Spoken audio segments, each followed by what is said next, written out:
அதிமுகவின் கட்சி பொறுப்புகளில் இருந்து நீக்கப்பட்ட செங்கோட்டையன் டெல்லியில் உள்துறை அமைச்சர் அமித்ஷாவை ரகசியமாக சந்தித்ததால் அரசியலில் பரபரப்பு ஏற்பட்டுள்ளது. அதிமுக முன்னாள் அமைச்சராக இருந்த செங்கோட்டையன் அதிமுகவில் இருந்து பிரிந்து சென்றவர்களை ஒன்றிணைக்க வேண்டும் என்று கூறி அதிமுக பொதுச் செயலாளர் எடப்பாடி பழனிசாமிக்கு 10 நாள் கெடு விடுத்தார். இதனைத் தொடர்ந்து செங்கோட்டையனை அதிமுக பொறுப்புகளில் இருந்து நீக்கி எடப்பாடி உத்தரவிட்டார். இதையடுத்து ஹரித்வாருக்கு ஆன்மீக பயணம் மேற்கொள்வதாக கூறி சென்ற செங்கோட்டையன் டெல்லியில் உள்துறை அமைச்சர் அமித்ஷாவை அவரது இல்லத்தில் சந்தித்தார். எடப்பாடி பழனிசாமிக்கும் செங்கோட்டையனுக்கும் மோதல் போக்கு நிலவி வரும் நிலையில் இந்த திடீர் சந்திப்பு கட்சிக்குள் மீண்டும் சலசலப்பை ஏற்படுத்தியுள்ளது. சாதிக்கு அப்பாற்பட்ட இயக்கம் அதிமுக என எடப்பாடி பழனிசாமி தெரிவித்துள்ளார். கள்ளக்குறிச்சி மாவட்டம் திருக்கோவிலூர் அருகே உள்ள கீரனூரில் அதிமுக சார்பில் நலத்திட்ட உதவிகள் வழங்கும் விழா நடைபெற்றது. இதில் 126 அடி உயர கம்பத்தில் கட்சி கொடியை எடப்பாடி பழனிசாமி ஏற்றி வைத்தார். நம்முடைய இயக்கத்திலே ஜாதி கிடையாது, மதம் கிடையாது, ஆண் ஜாதி பெண் ஜாதி தான் இருக்கின்றதை தவிர அதிமுகவை பொறுத்த வரைக்கும் ஜாதிக்கும் மதத்திற்கும் அப்பாற்பட்ட கட்சி. இதனிடையே எடப்பாடி பழனிசாமி நிகழ்ச்சி மேடையில் பேசிக் கொண்டிருந்த போதே தொண்டர்கள் சாறை சாறையாக கலைந்து சென்றனர்.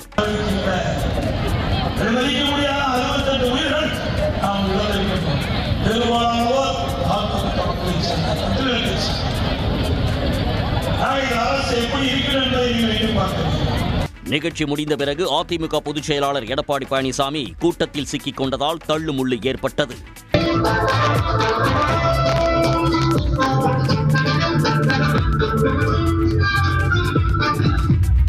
இந்த நிகழ்ச்சியில் சுமார் 5000 பேருக்கு நலத்திட்ட உதவிகள் வழங்கப்படும் என அறிவிக்கப்பட்டது. ஆனால் ஒரு நலத்திட்ட உதவிகள் கூட வழங்கப்படாததால் அங்கு வந்தவர்கள் ஏமாற்றம் அடைந்தனர். ஆசிரியர் தகுதி தேர்வுக்கு விண்ணப்பிப்பதற்கான கால அவகாசம் நாளை வரை நீட்டிக்கப்பட்டுள்ளது. ஆசிரியர் தேர்வு வாரியம் நடத்தும் டெட் தேர்வு வரும் நவம்பர் 15, 16ஆம் தேதிகளில் நடைபெற உள்ளது. இந்த தேர்வுக்கு விண்ணப்பிக்க நேற்றுடன் அவகாசம் முடிவதாக அறிவிக்கப்பட்டிருந்த நிலையில் அதிகமானோர் விண்ணப்பிக்க முயன்றதால் தேர்வு வாரிய சர்வர் முடங்கியது. இதனால் விண்ணப்பிக்க முடியாமல் பல தேர்வர்கள் அவதிக்குள்ளாகினர். தேர்வுக்கு விண்ணப்பிப்பதற்கான காலக்கெடுவை நீட்டிக்க கோரிக்கை எழுந்த நிலையில் நாளை மாலை வரை விண்ணப்பிக்கலாம் என ஆசிரியர் தேர்வு வாரியம் அறிவித்துள்ளது. சேலம் மாவட்டம் எடப்பாடி அருகேயுள்ள கச்சுப்பள்ளி ஏரிக்கு 60 ஆண்டுகளுக்கு பிறகு தண்ணீர் வந்தடைந்ததால் அப்பகுதி விவசாயிகள் மகிழ்ச்சி அடைந்தனர். கொங்கனாபுரம் பகுதியில் உள்ள 55 ஏக்கர் பரப்பளவு கொண்ட கச்சுப்பள்ளி ஏரி கடந்த 60 ஆண்டுகளாக நீர் இல்லாமல் வறண்டு கிடந்தது. சேலம் மாவட்டத்தில் உள்ள 100 வறண்ட ஏரிகளை மேட்டூர் அணையின் உபரி நீரை கொண்டு நிரப்பும் திட்டத்தின் கீழ் கச்சுப்பள்ளி ஏரிக்கு கால்வாய் அமைக்கும் பணிகள் நிறைவடைந்த பிறகும் தண்ணீர் வரவில்லை என அப்பகுதியினர் குற்றம் சாட்டினர். மேலும் தனிநபர் ஒருவர் ஏரிக்கு தண்ணீர் வரவிடாமல் தடுப்பதாக கூறி கடந்த 5ஆம் தேதி விவசாயிகள் சாலை மறியலில் ஈடுபட்டனர். இந்த நிலையில் நேற்று மாலை 6 மணி அளவில் ஏரிக்கு தண்ணீர் வந்தடைந்ததால் மகிழ்ச்சி அடைந்த விவசாயிகள் 60 ஆண்டுகளுக்கு பிறகு வந்த நீரை சிறப்பு பூஜைகள் செய்து வரவேற்றனர்.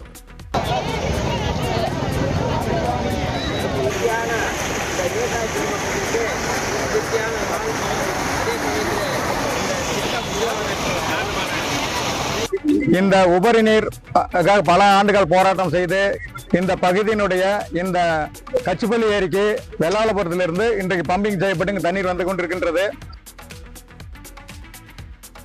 காஞ்சிபுரத்தில் மோதல் வழக்கில் நடவடிக்கை எடுக்காமல் இருந்ததால் நீதிமன்ற உத்தரவுப்படி டிஎஸ்பி கைது செய்யப்பட்டுள்ளார். பூசிவாக்கம் பகுதியில் சிமெண்ட் முருகன் என்பவருக்கும் அதே பகுதியை சேர்ந்த மற்றொரு நபருக்கும் இடையே தகராறு ஏற்பட்டுள்ளது. இந்த அடிதடி சம்பவம் குறித்து முருகன் காஞ்சிபுரம் காவல் நிலையத்தில் புகார் அளித்துள்ளார். குறிப்பாக பட்டியல் சாதியினர் மற்றும் பட்டியல் பழங்குடியினர் சட்டத்தின் கீழ் நடவடிக்கை எடுக்க கோரியும் புகார் அளிக்கப்பட்டுள்ளது. ஆனால் 1 மாத காலமாகியும் காவல்துறை தரப்பில் இருந்து எந்தவித முன்னேற்றமும் இல்லை என்று முருகன் தரப்பில் காஞ்சிபுரம் முதன்மை மாவட்ட மற்றும் அமர்வு நீதிமன்றத்தில் முறையிடப்பட்டது. இதில் புகாரின் தீவிர தன்மை குறித்தும் 1 மாத காலமாகியும் காவல்துறை தரப்பில் எந்த நடவடிக்கையும் எடுக்கப்படாதது குறித்தும் நீதிமன்றம் ஆழ்ந்த கவலை தெரிவித்தது. புகார் மீது நடவடிக்கை எடுக்க வேண்டிய பொறுப்பு காஞ்சிபுரம் மாவட்ட காவல் கண்காணிப்பாளர் சங்கர் கணேஷ் அவர்களுக்கு உள்ளது என்பது உறுதி செய்யப்பட்டது. புகார் மீது வேண்டுமென்றே நடவடிக்கை எடுக்காமல் அலட்சியம் காட்டியதாக கூறி டிஎஸ்பி சங்கர் கணேஷை உடனடியாக கைது செய்து நீதிமன்ற காவலில் சிறையில் அடைக்க நீதிபதி செம்மல் உத்தரவிட்டார். அப்போது செல்லும் வழியில் உடல்நலக்குறைவு ஏற்பட்டதாக டிஎஸ்பி கூற அவர் மருத்துவமனையில் அனுமதிக்கப்பட்டார். நெல்லையில் இருந்து எழும்பூர் வரை இயக்கப்படும் வந்தே பாரத் ரயில் விரைவில் 20 பெட்டிகளுடன் பயணத்தை தொடங்க உள்ளது. நெல்லை சென்னை இடையே கடந்த 2018ஆம் ஆண்டு அறிமுகம் செய்யப்பட்ட வந்தே பாரத் ரயில் பொதுமக்கள் மத்தியில் அதிக வரவேற்பை பெற்றது. ஆரம்பத்தில் 8 பெட்டிகளுடன் இயக்கப்பட்ட இந்த ரயில் கடந்த ஜனவரி முதல் 16 பெட்டிகளுடன் இயக்கப்பட்டு வருகிறது. இந்நிலையில் பயணிகளின் அதிகரிப்பை கருத்தில் கொண்டு 20 பெட்டிகளுடன் அந்த ரயிலை இயக்க ரயில்வே துறை முடிவு செய்துள்ளது. இதற்காக 20 பெட்டிகளுடன் கூடிய வந்தே பாரத் ரயில் நெல்லை வந்துள்ளது. சோதனையின் அடிப்படையில் இந்த ரயிலை இயக்கி ஆய்வு செய்த பின்னர் பயன்பாட்டிற்கு கொண்டுவர முடிவு செய்யப்பட்டுள்ளதாக ரயில்வே துறை தரப்பில் தெரிவிக்கப்பட்டுள்ளது. திருவாரூர் மாவட்ட ஆட்சியர் அலுவலகத்திற்கு இமெயில் மூலம் வெடிகுண்டு மிரட்டல் விடுக்கப்பட்டதால் பரபரப்பு ஏற்பட்டது. ஆட்சியர் மோகனச்சந்திரன் தலைமையில் மனு நீதி நாள் குறைதீர் கூட்டம் நடைபெற்றுக் கொண்டிருந்தபோது மோப்பனாய் மற்றும் வெடிகுண்டு நிபுணர்கள் சோதனை நடத்த ஆட்சியர் அலுவலகத்திற்கு திடீரென வந்தனர். விசாரணையில் இமெயில் மூலம் ஆட்சியர் அலுவலகத்திற்கு வெடிகுண்டு மிரட்டல் விடுக்கப்பட்டது தெரிய வந்தது. இதனை அறிந்த ஆட்சியர் மோகனச்சந்திரன் பின்பக்கம் வழியாக அவசரமாக வெளியேறினார். அதைத் தொடர்ந்து வெடிகுண்டு நிபுணர்கள் சோதனை நடத்தினர். முடிவில் வெடிகுண்டு ஏதும் இல்லை என தெரிய வந்ததால் அலுவலர்கள் மற்றும் பொதுமக்கள் நிம்மதி அடைந்தனர். மக்களால் தேர்ந்தெடுக்கப்படாவிட்டாலும் முதலமைச்சராக எடப்பாடி பழனிசாமி அந்த பொறுப்பில் சிறப்பாக செயல்பட்டதாக தேமுதிக பொதுச் செயலாளர் பிரேமலதா விஜயகாந்த் தெரிவித்துள்ளார். திருவாரூரில் செய்தியாளர்களை சந்தித்த அவர் கேள்வி ஒன்றுக்கு பதிலளித்த போது அரசியலில் நிரந்தர எதிரிகளும் இல்லை, நிரந்தர நண்பர்களும் இல்லை என்பதே உண்மை என்று கூறினார். மேலும் பிரிந்தவர்கள் கூடலாம், கூடாமலும் போகலாம். பிரிந்தவர்கள் கூடுவதும் கூடியவர்கள் பிரிவதும் அரசியலில் நடக்கக்கூடிய விஷயம்தான் என்று தெரிவித்த பிரேமலதா இந்த கேள்விக்கு அதிமுக மற்றும் பாமகவிடம்தான் பதில் கேட்க வேண்டும் என்றும் குறிப்பிட்டார். எடப்பாடியார் சிறப்பு தான் பண்ணார், தப்பாலாம் சொல்ல முடியாது. முதலமைச்சராக அவர் மக்களால் தேர்ந்தெடுக்கப்படலையே ஒழிய அவர் கையில் கொடுத்த அந்த பொறுப்பை அவர் சிறப்பாக தான் பண்ணார். அந்த 4 வருஷம் தப்பா சொல்லிட முடியாது உடனே. மேலும் தனக்கு அரசியலில் ரோல் மாடலாக ஜெயலலிதாவை தான் வைத்திருப்பதாக பிரேமலதா விஜயகாந்த் தெரிவித்தார். சென்னையில் வீட்டிற்கு உள்ளேயே தொடர் உண்ணாவிரத போராட்டத்தில் ஈடுபட்ட தூய்மை பணியாளர்களை குண்டுக்கட்டாக போலீசார் கைது செய்ததால் தள்ளுமுள்ளு ஏற்பட்டது. சென்னையில் 5 மற்றும் 6 பணிமண்டலங்களில் தூய்மை பணிகளை தனியார் மயமாக்கக்கூடாது என்று வலியுறுத்தி கடந்த மாதம் 13 நாட்கள் சென்னை ரிப்பன் மாளிகை முன்பு தூய்மை பணியாளர்கள் போராட்டத்தில் ஈடுபட்டனர். பின்னர் நீதிமன்ற உத்தரவின் பேரில் அவர்கள் அங்கிருந்து அகற்றப்பட்டனர். இதனிடையே பொதுவெளியில் உண்ணாவிரதம் இருக்க போலீசார் அனுமதி தராததால் குறுக்குப்பேட்டையில் பார்த்தசாரதி என்பவர் வீட்டில் தூய்மை பணியாளர்கள் 13 பேர் உண்ணாவிரத போராட்டத்தில் ஈடுபட்டனர். அவர்களை போலீசார் கைது செய்தபோது தள்ளுமுள்ளு ஏற்பட்டது.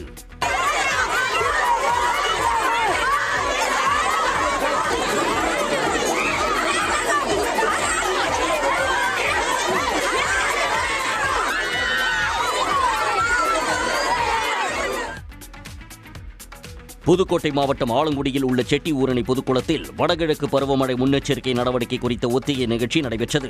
ஆலங்குடி தீயணைப்புத்துறை சார்பில் நடைபெற்ற இந்த ஒத்திகை நிகழ்வில் குளத்தில் மூழ்கியவர்களை எவ்வாறு காப்பாற்றுவது, அவர்களுக்கு எவ்வாறு முதல் உதவி செய்வது போன்ற ஒத்திகை பயிற்சியை பள்ளி மாணவர்கள் முன்பாக நிகழ்த்தி காட்டினர்.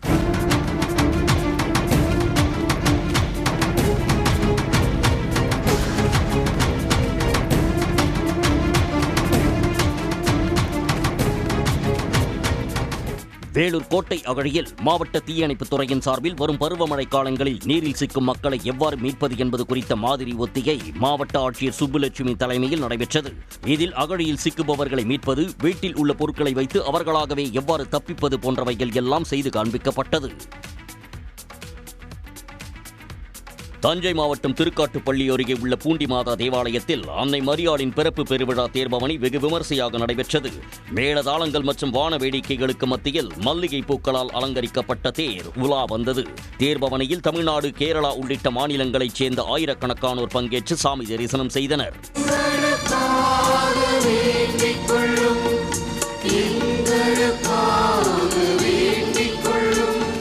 அதேபோல் சிவகங்கை மாவட்டம் திருப்பத்தூரில் புனித ஆரோக்கிய அன்னை தேவாலயத்தில் திருத்தல திருவிழா கோலாகலமாக கொண்டாடப்பட்டது. இதையொட்டி தேவாலயத்தில் சிறப்பு வழிபாடுகள் நடத்தப்பட்டது. தொடர்ந்து சப்பரத்தை பெண் பக்தர்கள் தோளில் சுமந்து சென்றனர்.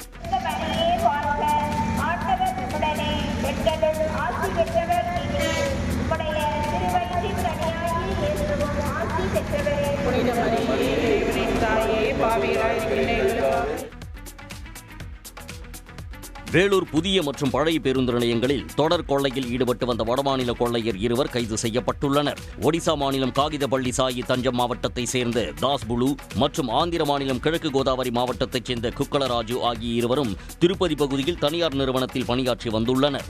அப்போது இருவருக்கும் பழக்கம் ஏற்பட்டு வேலூர் மாவட்டத்திற்கு வந்து பல்வேறு இடங்களில் திருட்டு சம்பவங்களில் ஈடுபட்டு வந்துள்ளனர். இந்நிலையில் இன்று காலை வேலூர் பழைய பேருந்து நிலையத்தில் கொன்னவட்டம் பகுதியைச் சேர்ந்த அப்துல் என்பவரிடம் செல்போனை கொள்ளையடிக்க முயற்சித்த போது அவரிடம் செல்போன் இல்லாததால் அவர் பாக்கெட்டில் இருந்த 500 ரூபாயை வழிப்பறி செய்தனர். புகாரின் பேரில் விரைந்து சென்ற போலீசார் வடமாநில கொள்ளையர்கள் இருவரையும் கைது செய்தனர். புதுக்கோட்டை அருகே குடியிருப்பு பகுதியில் செல்லும் உயரழுத்த மின்கம்பி தொடர்பான 20 ஆண்டுகால கோரிக்கை உங்களுடன் ஸ்டாலின் முகாம் மூலம் 15 நாட்களில் நிறைவேற்றப்பட்டுள்ளதாக அப்பகுதி மக்கள் மகிழ்ச்சி தெரிவித்துள்ளனர். சிப்காட் அருகே உள்ள ரங்கம்மா சத்திரம் பகுதியில் 100க்கும் மேற்பட்ட நரிக்குறவர் சமூகத்தைச் சேர்ந்த குடும்பங்கள் வசித்து வருகின்றனர். இவர்கள் குடியிருக்கும் வீடுகளுக்கு மேலாக செல்லும் உயரழுத்த மின்கம்பிகள் காற்றில் ஒன்றோடு ஒன்றாக உரசும் போது அதிலிருந்து அதிக அளவில் தீப்பொறிகள் எழுந்து அச்சத்தை உருவாக்கி வந்தன. இந்நிலையில் உங்களுடன் ஸ்டாலின் முகாமில் இந்த பிரச்சனையை அவர்கள் சுட்டிக்காட்டியதை அடுத்து நடவடிக்கை எடுக்கப்பட்டுள்ளது. அன்னைக்கு ஒரு நாள் ஐயாங்க போன் பண்ணி பேசுனனால இப்ப எடுக்கிறாங்க.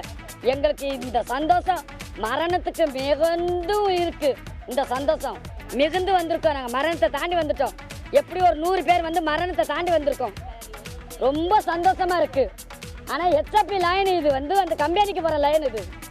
இந்த லைன்ல இருந்து எங்களை காப்பாற்றி கொடுத்த ஐயாவுக்கு ரொம்ப முதலமைச்சருக்கு ரொம்ப நன்றி. ரங்கம்மா சத்திரம் பகுதியில் புதிதாக கட்டப்பட்டு வரும் 40க்கும் மேற்பட்ட வீடுகளுக்கு உடனடியாக மின் இணைப்பு வழங்கவும் நடவடிக்கை எடுக்க வேண்டும் என அவர்கள் கோரிக்கை விடுத்துள்ளனர். வியட்நாமில் இருந்து சரக்கு விமானம் மூலம் சென்னைக்கு கடத்தி வரப்பட்ட 34 லட்சம் ரூபாய் மதிப்புடைய வெளிநாட்டு சிகரெட்டுகள் பறிமுதல் செய்யப்பட்டுள்ளன. சிகரெட்டுகள் கடத்தி வரப்படுவது தொடர்பாக ஏர் இன்டெலிஜென்ஸ் அதிகாரிகளுக்கு ரகசிய தகவல் கிடைத்ததை தொடர்ந்து அதிகாரிகள் சோதனையில் ஈடுபட்டனர். அப்போது வியட்நாமில் இருந்து சென்னை வந்திருந்த பார்சல்களில் வெளிநாட்டு சிகரெட்டுகள் மறைத்துக் கொண்டு வரப்பட்டது கண்டறியப்பட்டது. இதைத் தொடர்ந்து சுமார் 2 லட்சம் சிகரெட்டுகளை சுங்க அதிகாரிகள் பறிமுதல் செய்து விசாரணை மேற்கொண்டுள்ளனர். மதுரை விமான நிலையத்திற்கு முத்துராமலிங்க தேவர் பெயர் சூட்ட வேண்டும் என எடப்பாடி பழனிசாமி தனது பிரச்சாரத்தில் பேசியதற்கு புதிய தமிழகம் கட்சித் தலைவர் கிருஷ்ணசாமி கண்டனம் தெரிவித்துள்ளார். தேர்தல் நேரத்தில் பேச வேண்டியதை விடுத்து குறுகிய எண்ணத்தோடு ஒருதலைபட்சமாக எடப்பாடி பழனிசாமி இதனை பேசியுள்ளதாக விமர்சித்துள்ளார். எடப்பாடி பேச்சை தமிழக மக்கள் முன்னேற்றக் கழக தலைவர் ஜான் பாண்டியனும் விமர்சித்துள்ளார். மதுரை விமான நிலையத்திற்கு பெயர் வைப்பது பற்றி பேசினால் இரு சமூகத்தில் உள்ள நல்ல உறவுகள் பாதிக்கப்படும் என குறிப்பிட்டுள்ளார். தேர்தல் நேரத்தில் மக்கள் மத்தியில் இதுபோன்ற பிரச்சாரங்களை மேற்கொள்வது அரசியல் பயணத்திற்கு ஆபத்தானது என்றும் ஜான் பாண்டியன் குறிப்பிட்டுள்ளார். பொள்ளாச்சி அருகே நடைபெற்ற CISCE பள்ளிகளுக்கு இடையேயான தேசிய அளவிலான டென்னிஸ் போட்டியில் 14 வயது ஒற்றையர் பிரிவில் கேரள பள்ளி மாணவர் ஷியாத் மைக்கேல் முதலிடம் பிடித்தார். ஆச்சிப்பட்டியில் உள்ள திசா இன்டர்நேஷனல் பள்ளியில் கடந்த 5ஆம் தேதி முதல் 14 வயது பிரிவு மட்டுமல்லாது 17, 19 வயதிற்குட்பட்ட மாணவ மாணவியருக்கும் போட்டிகள் நடைபெற்றன.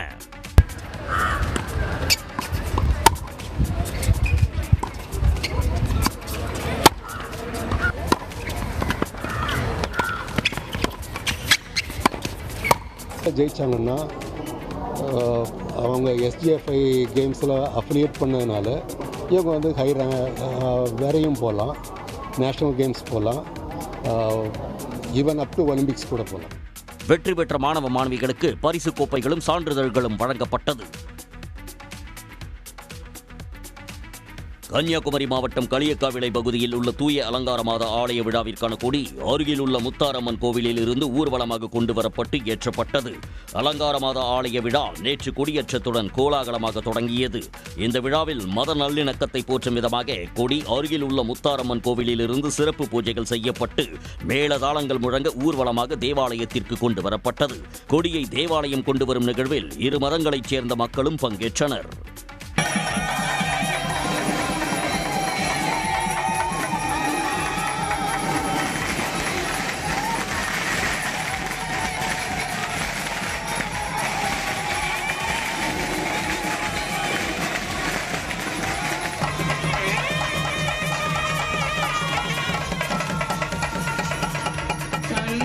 இந்த திருக்கொடியானது குளிவிளை பகுதியில் அமைந்துள்ள முத்தாரம்மன் கோயிலிலிருந்து பவனியாக எல்லோரும் எடுத்துச் செல்லப்பட்டு இந்து கிறிஸ்தவர்கள் ஒன்றாக இணைந்து இந்த விழாவை சிறப்பாக கொண்டாடுகிறோம்.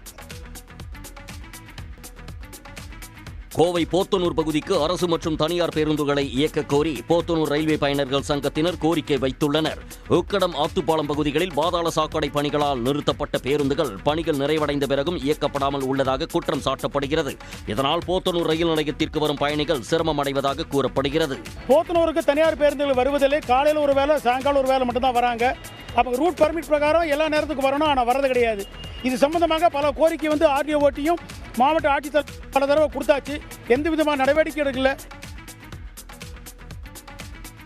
அருணாச்சல பிரதேச மாநிலம் டவாங் பகுதியில் நடத்தப்பட்ட வனவிலங்கு கணக்கெடுப்பில் முதல் முறையாக அரிய வகை பல்லாஸ் வகை பூனையின் புகைப்படம் சிக்கியுள்ளது. அருணாச்சல பிரதேச வனத்துறை மற்ற சில அமைப்புகளுடன் இணைந்து நடத்திய கணக்கெடுப்பில் பனி சிறுத்தை, காட்டுப் பூனைகள் உள்ளிட்ட பல அரிய வகை விலங்குகள் கண்டறியப்பட்டுள்ளன.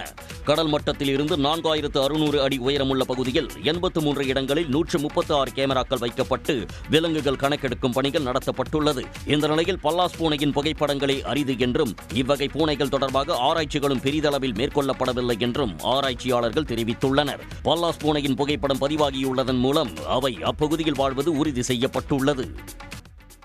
குடியரசு துணைத் தலைவருக்கான தேர்தல் இன்று நடைபெறுகிறது. ஆளும் தேசிய ஜனநாயக கூட்டணி சார்பில் CP ராதாகிருஷ்ணனும், அவருக்கு எதிராக இந்தியா கூட்டணியில் உச்சநீதிமன்ற முன்னாள் நீதிபதி சுதர்ஷன் ரெட்டியும் போட்டியிடுகிறார். குடியரசு துணைத் தலைவர் தேர்தலில் மக்களவை மற்றும் மாநிலங்களவை எம்பிக்கள் வாக்களிக்கலாம். இதில் நியமன எம்பிக்களும் வாக்களிக்க முடியும். குடியரசு துணைத் தலைவர் தேர்தலில் வெற்றி பெற 392 வாக்குகள் தேவை. விகிதாசார பிரதிநிதித்துவத்தின்படி மறைமுகமாக தேர்தல் நடைபெறும். ஒரு வாக்காளர் ஒருமுறை மட்டுமே வாக்களிக்க முடியும். இதில் முதல் வாக்கை பிரதமர் செலுத்துவார். இன்று காலை 10 மணிக்கு தொடங்கும் வாக்குப்பதிவு மாலை 5 மணிக்கு முடிவடையும். இதன்பின் மாலை 6 மணி முதல் வாக்குகள் எண்ணப்பட்டு முடிவு அறிவிக்கப்படும். இதனிடையே குடியரசு துணைத் தலைவர் தேர்தலை புறக்கணிக்க உள்ளதாக சந்திரசேகர ராவின் BRS கட்சியும், நவீன் பட்நாயக்கின் பிஜு ஜனதா தளமும் மற்றும் அகாலி தளமும் அறிவித்திருக்கின்றன. ஆதார் அட்டையை 12வது ஆவணமாக ஏற்க வேண்டுமென தேர்தல் ஆணையத்துக்கு உச்சநீதிமன்றம் உத்தரவிட்டுள்ளது. பீகார் வாக்காளர் பட்டியல் சிறப்பு தீவிர திருத்தத்துக்கு எதிரான வழக்கு நீதிபதிகள் சூரியகாந்த், ஜாய் மால்யா அமர்வில் விசாரணைக்கு வந்தது. அப்போது மனுதாரர்கள் தரப்பில் ஆஜரான மூத்த வழக்கறிஞர் கபில் சிபில், நாடு முழுவதும் ஆதார் ஆவணமாக ஏற்றுக்கொள்ளப்படும் போது தேர்தல் ஆணையம் மட்டும் ஏற்றுக்கொள்ள மறுப்பதாக தெரிவித்தார். மேலும் 11 ஆவணங்களை மட்டுமே பெற முடியும் என தேர்தல் ஆணையம் பிடிவாதமாக உள்ளது என்றும், உச்சநீதிமன்றத்தின் முந்தைய உத்தரவுகளை தேர்தல் ஆணையம் மதிக்கவில்லை எனவும் தெரிவித்ததோடு ஆதாரை 12வது ஆவணமாக சேர்க்க வேண்டும் என்ற வாதத்தை முன்வைத்தார். ஆதார் அட்டையை முகவரி சான்றாக மட்டுமே பெற முடியும் என தேர்தல் ஆணைய தரப்பு வழக்கறிஞர் லகேஷ் திவேதி கூறினார். ஆதார் அட்டை ஒரு நபரின் அடையாள அட்டை என்று ஆதார் சட்டம் கூறுகிறது. எனவே ஆதார் அட்டையை வாக்காளர் பெயர் சேர்ப்பு ஆவணமாக பெற வேண்டும் என்று நீதிபதிகள் உத்தரவிட்டனர். அதே நேரத்தில் ஆதார் அட்டை குடியுரிமைக்கான சான்றாக ஏற்றுக்கொள்ளப்படாது என்பதையும் நீதிபதிகள் தெளிவுபடுத்தினர். அதிமுகவின் கட்சி பொறுப்புகளில் இருந்து நீக்கப்பட்ட செங்கோட்டையன் டெல்லியில் உள்துறை அமைச்சர் அமித்ஷாவை ரகசியமாக சந்தித்ததால் அரசியலில் பரபரப்பு ஏற்பட்டுள்ளது. அதிமுக முன்னாள் அமைச்சராக இருந்த செங்கோட்டையன் அதிமுகவில் இருந்து பிரிந்து சென்றவர்களை ஒன்றிணைக்க வேண்டும் என்று கூறி அதிமுக பொதுச் செயலாளர் எடப்பாடி பழனிசாமிக்கு 10 நாள் கெடு விடுத்தார். இதனைத் தொடர்ந்து செங்கோட்டையனை அதிமுக பொறுப்புகளில் இருந்து நீக்கி எடப்பாடி உத்தரவிட்டார். இதையடுத்து ஹரித்வாருக்கு ஆன்மீக பயணம் மேற்கொள்வதாக கூறி சென்ற செங்கோட்டையன் டெல்லியில் உள்துறை அமைச்சர் அமித்ஷாவை அவரது இல்லத்தில் சந்தித்தார். எடப்பாடி பழனிசாமிக்கும் செங்கோட்டையனுக்கும் மோதல் போக்கு நிலவி வரும் நிலையில் இந்த திடீர் சந்திப்பு கட்சிக்குள் மீண்டும் சலசலப்பை ஏற்படுத்தியுள்ளது. முதலமைச்சர் மு க ஸ்டாலின் தலைமையில் இன்று திமுக மாவட்ட செயலாளர்கள் கூட்டம் காணொலி காட்சி வாயிலாக நடைபெறவுள்ளது. ஜெர்மனி, இங்கிலாந்து சுற்றுப்பயணத்தை முடித்துக் கொண்டு முதலமைச்சர் மு க ஸ்டாலின் சென்னை திரும்பியுள்ளார். இந்நிலையில் திமுக மாவட்ட செயலாளர்கள் கூட்டம் முதலமைச்சரும் திமுக தலைவருமான மு க ஸ்டாலின் தலைமையில் இன்று நண்பகல் 12 மணிக்கு காணொலி காட்சி மூலம் கூட்டம் நடைபெறவுள்ளது. இந்த கூட்டத்தில் திமுக முப்பெரும் விழா மற்றும் ஓரணியில் தமிழ்நாடு மற்றும் உறுப்பினர் சேர்க்கை குறித்து ஆலோசிக்கப்பட உள்ளதாக கூறப்படுகிறது. அதிமுக பொதுச் செயலாளர் எடப்பாடி பழனிசாமி முதல்வரான கூவத்தூர் ரகசியத்தை தேவைப்பட்டால் வெளியிடுவேன் என முக்குளத்தூர் புலிப்படை கட்சித் தலைவர் கருணாஸ் எச்சரித்துள்ளார். சிவகங்கையில் செய்தியாளர்களிடம் பேசிய கருணாஸ், அதிமுகவை ஒன்றிணைக்க வேண்டுமென வலியுறுத்திய செங்கோட்டையனை கட்சியிலிருந்து நீக்கியதற்கு கண்டனங்களை தெரிவித்தார். அந்த 5 சந்தித்து அனைவரும் ஒற்றுமை அடைய வேண்டும் என்று சொன்ன கோரிக்கையை பார்க்கவே இல்லை என்று பச்சை பொய் சொல்லிய அந்த பொதுச் செயலாளர் எடப்பாடி பழனிசாமி அவர்கள் அன்றைக்கு கூவத்தூரிலே இந்த பதவியை பெறுவதற்கு என்னென்னலாம் செய்தார் என்பதை கால போக்கிலே வரக்கூடிய காலங்களிலே சொல்லுவதற்கு தேவைப்பட்டால் சொல்லவும் தயாராக இருக்கிறேன். சொந்த கட்சியின் நிர்வாகிகளுக்கே துரோகம் செய்த எடப்பாடி பழனிசாமி தமிழ்நாடு மக்களுக்கு எப்படி உண்மையாக இருப்பார் என கேள்வி எழுப்பிய கருணாஸ், எம்ஜிஆர், ஜெயலலிதா உள்ளிட்ட தலைவர்கள் சேர்ந்து எஃகு கோட்டையாக உருவாக்கிய அதிமுகவை எடப்பாடி பழனிசாமி மக்கிய கோட்டையாக மாற்றி வருவதாகவும் சாடினார். கன்னியாகுமரி கண்ணாடி கூண்டு பாலத்தில் விரிசல் ஏற்படவில்லை என்று விளக்கமளித்துள்ள மாவட்ட ஆட்சியர் அழகு மீனா, பாலம் மிகவும் உறுதியாக உள்ளது என்றும் சுற்றுலா பயணிகள் அச்சப்பட தேவையில்லை எனவும் கூறியுள்ளார். இதுகுறித்த அறிக்கை வெளியிட்டுள்ள அவர், கடந்த மாதம் 16ஆம் தேதி பாலத்தின் மேல் பகுதியில் பெயிண்ட் அடிக்கும் பணி மேற்கொண்ட போது எதிர்பாராத விதமாக பணியாளர் கையில் இருந்த ஒரு சிறிய சுத்தியல் 6வது கண்ணாடியின் மேல் விழுந்து முதல் அடுக்கில் மெல்லிய கீறல் ஏற்பட்டதாக குறிப்பிட்டுள்ளார். கீறல் விழுந்த கண்ணாடியை மாற்றும் பணி 2 தினங்களில் நிறைவு பெறும் என்று கூறியுள்ள ஆட்சியர், கடந்த மாதம் 16ஆம் தேதி முதல் தற்போது வரை 1 லட்சத்திற்கும் அதிகமான சுற்றுலா பயணிகள் கண்ணாடி பாலத்தின் மீது நடந்து சென்றுள்ளனர் என்றும் அதில் எவ்வித மாற்றமும் ஏற்படவில்லை எனவும் ஆட்சியர் தெரிவித்துள்ளார். எனவே கண்ணாடி பாலம் மிகவும் உறுதித்தன்மையுடனும் இருக்கிறது என்று கூறியுள்ள ஆட்சியர் அழகு மீனா, சுற்றுலா பயணிகள் அச்சப்பட தேவையில்லை என்று கேட்டுக் கொண்டுள்ளார். நிக்கோபார் தீவில் மத்திய அரசு செயல்படுத்த உள்ள கிரேட் நிக்கோபார் திட்டம் பழங்குடியின மக்களின் உரிமைகளை நசுக்கும் தவறான முயற்சி என்று மக்களவை எதிர்க்கட்சித் தலைவர் திரு ராகுல் காந்தி எதிர்ப்பு தெரிவித்துள்ளார். அந்தமான் நிக்கோபார் யூனியன் பிரதேசத்துக்கு உட்பட்ட கிரேட் நிக்கோபார் தீவில் 72,000 கோடி ரூபாய் மதிப்பீட்டில் மிகப்பெரிய உள்கட்டமைப்பு திட்டத்தை மேற்கொள்ள மத்திய அரசு திட்டமிட்டுள்ளது. அதன்படி அந்த தீவில் துறைமுகம், சர்வதேச விமான நிலையம், சிறு நகர் பகுதி, மின் உற்பத்தி நிலையம் உள்ளிட்டவை கட்டப்பட உள்ளன. இந்த பிரம்மாண்ட திட்டத்திற்கு நிக்கோபாரிஸ், ஷோம்பென்ஸ் ஆகிய பழங்குடியின மக்கள் வாழும் 130 சதுர கிலோமீட்டர் வனப்பகுதி உட்பட மொத்தம் 244 சதுர கிலோமீட்டர் நிலம் கையகப்படுத்தப்பட உள்ளதாக கூறப்படுகிறது. இந்த திட்டம் செயல்படுத்தப்பட்டால் கிரேட் நிக்கோபார் தீவில் உள்ள பூர்வகுடி மக்கள் புலம்பெயர நேரிடும் என்றும் சுற்றுப்புற சூழலுக்கு பெரும் பாதிப்பு ஏற்படும் என்றும் சுற்றுச்சூழல் ஆர்வலர்கள், பழங்குடி மக்களுக்கான தொண்டு அமைப்புகள் உள்ளிட்டோர் கடும் எதிர்ப்பு தெரிவித்துள்ளனர். இதேபோல் கிரேட் நிக்கோபார் தீவு திட்டம் துரதிருஷ்டவசமான சாகச முயற்சி என்றும் சட்ட மற்றும் ஜனநாயக செயல்முறைகளுக்கு எதிரானது என்றும் பழங்குடியின மக்களின் உரிமைகளை நசுக்கும் வகையில் உள்ளது என்றும் எதிர்க்கட்சித் தலைவர் ராகுல் காந்தி தமது எக்ஸ் வலைதளத்தில் பதிவிட்டுள்ளார். சென்னையில் ஆபரண தங்கம் விலை இன்று மேலும் ஒரு வரலாற்று உச்சத்தினை தொட்டுள்ளது. தொடர்ந்து உயர்ந்து வரும் ஆபரண தங்கத்தின் விலை நேற்று காலை சவரனுக்கு 280 ரூபாய் குறைந்து 79,760 ரூபாய்க்கு விற்பனை செய்யப்பட்டது. ஆனால் நேற்று மாலையே ஆபரண தங்கத்தின் விலை கிராமுக்கு 90 ரூபாயும் சவரனுக்கு 720 ரூபாயும் அதிரடியாக உயர்ந்து புதிய உச்சத்தை அடைந்ததால் நுகர்வோர் கலக்கமடைந்தனர். இந்நிலையில் இன்றும் ஆபரண தங்கத்தின் விலை சவரனுக்கு 720 ரூபாய் அதிகரித்துள்ளது. இதனால் சவரன் விலை 81,200 ரூபாய் என்ற புதிய வரலாற்று உச்சத்தை தொட்டுள்ளது. 1 கிராம் ஆபரண தங்கத்தின் இன்றைய சந்தை விலை 10,150 ரூபாய். வெள்ளி விலை மாற்றமின்றி கிராம் 140 ரூபாய்க்கு விற்பனை செய்யப்பட்டு வருகிறது. நெல்லை மாவட்டம் ஆரோக்கியநாதபுரம் சாலையில் மாடு ஒன்று திடீரென குறுக்கே பாய்ந்ததால் அரசு பேருந்து கவிழ்ந்து விபத்துக்குள்ளாகி 14 பயணிகள் படுகாயமடைந்தனர். திருச்செந்தூரிலிருந்து அதிகாலை 4 மணிக்கு பயணிகளுடன் நெல்லை நோக்கி அரசு பேருந்து சென்று கொண்டிருந்தது. அதிகாலை 5 மணி அளவில் பேருந்து ஆரோக்கியநாதபுரம் அருகே சென்றபோது திடீரென மாடு ஒன்று குறுக்கே வந்ததால் பேருந்து கட்டுப்பாட்டை இழந்து அருகிலிருந்த பள்ளத்தில் கவிழ்ந்து விபத்துக்குள்ளானது. இதில் பேருந்தில் பயணித்த 14 பேர் படுகாயமடைந்த நிலையில் மருத்துவமனையில் அனுமதிக்கப்பட்டனர். பின்னர் கிரேன் உதவியுடன் விபத்துக்குள்ளான பேருந்து மீட்கப்பட்டது. ஜெயங்கொண்டம் ஒழுங்குமுறை விற்பனை நிலையத்துக்கு கொண்டுவரப்பட்ட கடலை மூட்டைகளை அதிகாரிகள் கொள்முதல் செய்யவில்லை என விவசாயிகள் வேதனை தெரிவித்துள்ளனர்.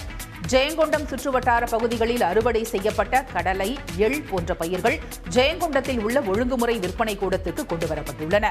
முறையான பண பரிமாற்றம் இல்லை என கூறி அதிகாரிகள் விவசாய பொருட்களை திருப்பி எடுத்துச் செல்லுமாறு கூறியதாக தெரிகிறது.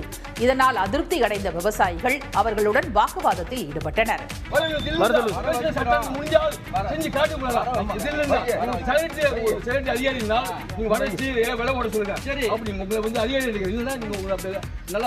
விளைபொருட்கள் கொண்டுவரப்பட்டு 5 நாட்கள் ஆகியும் கொள்முதல் செய்யப்படாததால் அவை பூச்சி அரித்து வீணாகும் நிலை ஏற்பட்டுள்ளதாக விவசாயிகள் வேதனை தெரிவித்துள்ளனர். வியாபாரிகள் விலை பட்டியல் பொறுக்கல ஒன்று 8 நாளாக நம்ம பயிர் இருக்கு, பயிரெல்லாம் பூச்சி பிடிக்குதுங்க. இது விவசாயிகள் ரொம்ப பாதிக்கப்படுறாங்க. ஒரு 10 லட்ச ரூபா முதலீடு இங்கே இருக்குதுங்க. விவசாயி இப்படியே இருந்ததுன்னா பயிர் பூச்சி பிடிச்சி வீணாக தான் ஆகும். ஜெயங்கொண்டம் ஒழுங்குமுறை விற்பனை நிலையத்தில் கொள்முதல் செய்யப்படும் விளைபொருட்களுக்கான தொகையை கமிட்டி அலுவலகத்தில் செலுத்துவதற்கு பதிலாக விவசாயிகளின் வங்கிக் கணக்கில் செலுத்துமாறு நிர்வாகிகள் கூறியதாக தெரிகிறது. இதனை வியாபாரிகளும் ஏற்க மறுத்துள்ளதால் விவசாயிகள் கடும் மன உளைச்சலுக்கு ஆளாகியுள்ளதாக தெரிவித்துள்ளனர்.